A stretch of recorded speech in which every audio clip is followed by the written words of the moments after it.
हनुमान जी को सर्वोच्च परमात्मा कबीर देव जी का सच्चा मोक्ष मार्ग कैसे मिला? हनुमान जी की संपूर्ण मोक्ष कथा। हनुमान को बजरंगबली यानी शक्ति के देवता कहा जाता है।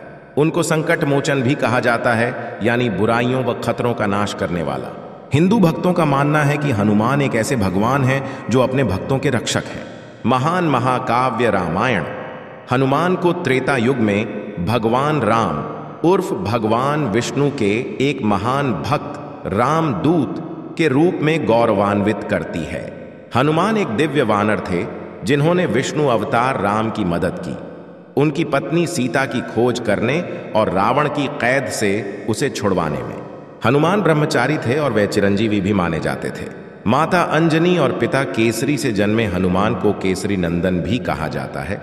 उन्हें वायु पुत्र यानी पवन देवता का बेटा भी कहा जाता है। रामायण के साक्ष्य और इसी तरह के पौराणिक तथ्यों के आधार पर हनुमान जी को जाना जाता है। यहाँ हम पवित्र शास्त्रों से कुछ छिपे हुए तथ्यों को उजागर करेंगे जो अनभिज्ञ भक्त समाज के सामने कभी प्रकट नहीं हुए हैं। आइए हम पवित्र शास्त्रों से तथ्यों का अध्ययन करें। हनुमान का जन्म। हनुमान भगवान शिव के अवतार हैं। हनुमान का मुख वानर जैसा क्यों है? हनुमान का हथियार क्या है? हनुमान को महाबली क्यों कहा जाता है? क्या हनुमान की पूजा से मोक्ष संभव है? हनुमान के गुरु कौन थे?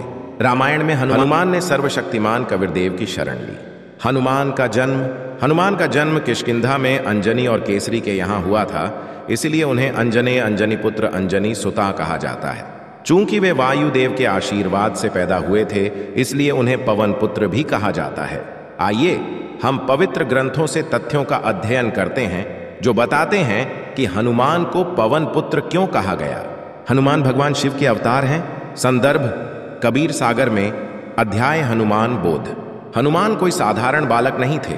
कबीर सागर में वर्णित पूजनीय सर्वशक्तिमान कबीर जी की वाणी के कुछ अंशः बताते हैं कि हनुमान भगवान शिव के 11वें रुद्र अवतार थे। गौतम ऋषि की पत्नी नारी, नाम अहिल्या राम उबारी, नाम अंजनी पुत्री ताकी, जन्म लियो कोख में जाकी। साधु रूप धरि शिव बन आए, जहां अंजनी को मंडप छाए। प्यास प्यास कहे बोले बानी, शिव की गति मतन ही जानी। सिंहनाद रहे शिव पासा, फुक्यो कान रहित बासा। छल कर बीज सीख तब डारी, ऐसे उपजे देह हमारी। भगवान राम ने आर्षि गौतम की पत्नी अहिल्या का उद्धार किया। उनकी अंजनी नाम की एक बेटी थी। अंजनी भगवान शिव की उपासक थी।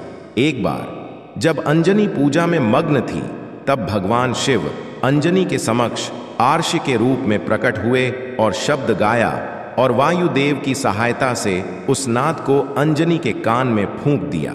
उस नाद की शक्ति से अंजनी के गर्भ से हनुमान का जन्म हुआ। इसलिए हनुमान को पवन पुत्र कहा जाता है, और इस प्रकार वे भगवान शिव के 11वें रुद्र अवतार हैं। हनुमान का मुख वानर जैसा क्यों है? लोक वेद के अनुसार दिव्य बालक हनुमान ने एक बार सूर्य को गलती से पका हुआ फल समझ लिया तथा उसको खाना चाहा, जिसके फलस्वरूप आकाश में उड्डान भरी। भगवान इंद्र ने हस्तक्षेप किया और अपने वज्र से हनुमान को मारा। उस प्रबल प्रहार से हनुमान पृथ्वी पर गिर पड़े और उनकी मृत्यु हो गई। इससे उनके पिता वायुदेव नाराज हो गए और उन्होंने पृथ्वी की संपूर्ण वायु वापस खींच ली, जिसके कारण जीवित प्राणियों को भारी पीड़ा होने लगी।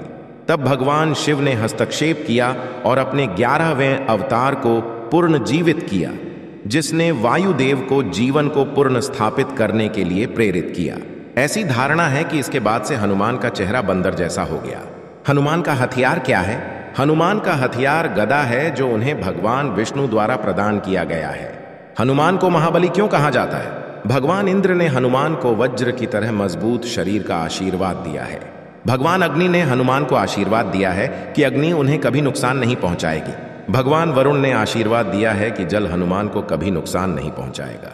पवन देवता ने हनुमान को वायु से भी तेज होने का आशीर्वाद दिया, जिससे उन्हें कभी नुकसान नहीं होगा। भगवान ब्रह्मा ने हनुमान को आशीर्वाद दिया कि वे कहीं भी विचरण कर सकते हैं और कोई भी उन्हें नहीं रोकेगा। ऐसी दिव्य शक्तियां हनुमान को महाबली बनाती हैं। क्या हनुमान की आराधना से मुक्ति संभव है? हालांकि हनुमान को संकट मोचन, महाबली, चिरंजीवी माना जाता है, जो कई दैवीय शक्तियों से लैस हैं। फिर भी उनकी पूजा के तरीके, जैसे हनुमान चालीसा, या सुंदरकांड का पाठ या जय बजरंग बली जैसे मंत्रों का जाप या एयू श्री हनुमते नमः या यह गुप्त मंत्र काल तंतु कार्यचरणतीय नरमरिष्णु निर्मुक्तेर कालित्वम अमरिष्णु, जिसके बारे में यह माना जाता है कि इस मंत्र के जपने से हनुमान अपने साधकों को दर्शन देते हैं तथा हनुमान जयंती जैसे त्योहार मनाते हैं। मंगलवार और शनिवार हनुमान की पूजा के सबसे शुभ दिनों के रूप में मानते हैं। हनुमान की पूजा करने के बारे में किसी भी पवित्र शास्त्र में कोई सबूत नहीं मिलता है। यह मनमानी पूजा है जो पवित्र श्रीमद् भगवद गीता अध्याय 9 श्लोक 23, अध्याय 16 श्लोक 23, 24, अध्याय 17 श्लोक 6 के अनुसार व्यर्थ है। ऐसी पूजा जो शास्त्रों में निषेध हो वह आत्माओं को काल के जाल से मुक्त नहीं कर सकती। ऐसी भक्ति करने से साधक स्वर्ग नरक और 84 लाख प्रजातियों के जीवन को ही प्राप्त करते हैं।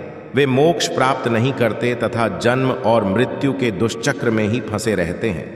श्रीमद् भगवद गीता अध्याय 14 श्लोक 3 और 4, श्रीमद् भगवद देवी पुराण और शिव महापुराण इस बात का प्रमाण देते हैं कि भगवान ब्रह्मा, भगवान विष्णु, भगवान शिव जन्म लेते और मरते हैं। वे अमर नहीं हैं। इससे सिद्ध होता है कि उनके अवतार और भक्त कैसे मुक्त हो सकते हैं। पवित्र शास्त्रों के प्रमाणों की अनदेखी किए बिना हनुमान के भक्तों को इस तथ्य को स्वीकार करना चाहिए कि हनुमान की पूजा से मुक्ति संभव नहीं है। अब सवाल यह उठता है कि मोक्ष कैसे प्राप्त करें। पूजा के मार्ग